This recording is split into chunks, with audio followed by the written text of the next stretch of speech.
Good afternoon to you all, good afternoon. What is it today? Well, I know it's Sunday. Hard not to know that when you've done what I did this morning. 7th of March 2021. Things have been achieved.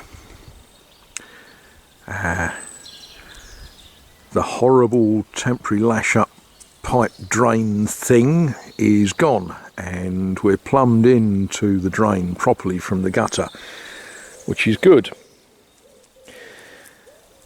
What I wanted to tell a little story about today is how I became poor. And I don't know what you think of, oh goodness, every time you look round, you know, let's look away. Every time we think about, you know, what does it mean to be poor, we very often think in terms of not having money.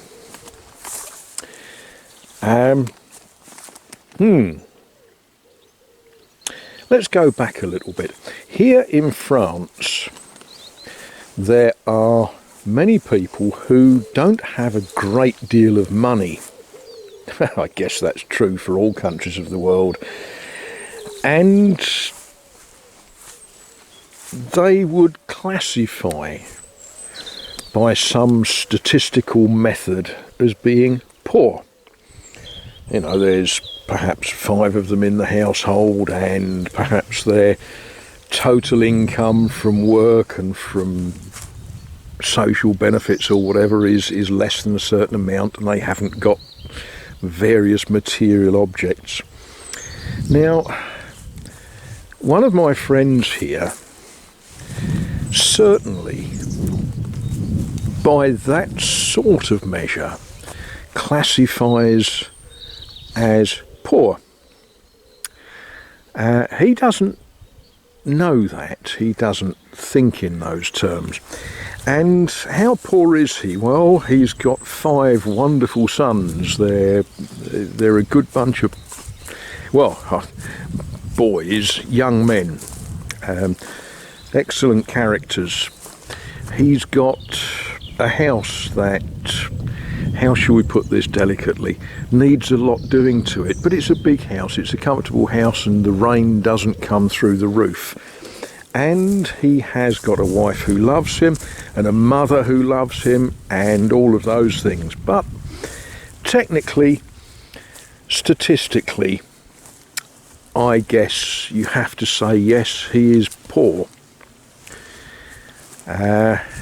Yeah. Anyway, he does a lot of unpaid work for one of our local religious communities. He's got a very strong belief in God, in the Gospels, in salvation through faith in Christ, all of those good things. And he works for this community more than I think more than he should, because it leaves him short of time to do the things for his own welfare. Anyway,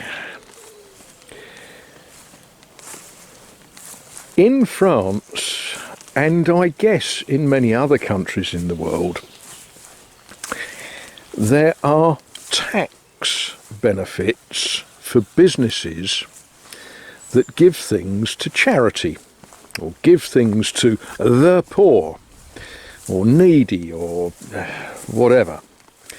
And so food shops in France, when they've got stuff that is nearly out of date,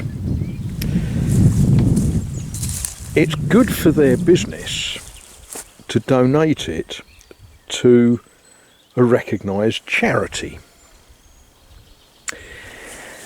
And, well, they don't want to go all over the world giving out pots of nearly out-of-date yoghurt to poor people. They would rather deliver half a truckload of stuff to a recognised charity. So, on Sundays, It is normal for the people at the church where I took one of the sons of this friend of mine this morning. They've always got boxes of stuff to give away, almost out of date stuff. And of course it depends on what the shop had left over when they were doing their stock taking and what needed to be got rid of a bit sharpish. So it's always a bit of potluck. Now the reason that I took this particular young man to church this morning is because his parents have had to make a trip somewhere else I was told, but for the life of me the details got away from me a bit, so they weren't there. But nonetheless, the sisters, the religious ladies of that church, they insisted on giving these boxes that had all been labelled up for my pal and for his 5 sons to the chap that I took this morning, which meant that when I got him to his grandmother's house and we opened the boxes, we found that there was some interesting, nearly out of date items. Most of it needed eating today, by the end of today. And as his mother and father are about 100 miles away, I was obliged to stand in for them today. So I'm sort of acting unpaid poor today, and so I've got to eat some crisps before they're out of date. So there we are, that's how I became poor. I bet you all thought I was going to tell some sad story about gambling on horses or buying expensive jewellery for loose women or something of that nature. Well, yeah, I've never gambled on horses, and yes, I'm not famous for buying anything much, so sorry, no salacious stories. Do I consider myself poor? How can you begin to think you're poor when you live in a world with flowers and sunshine and warmth and a roof that doesn't leak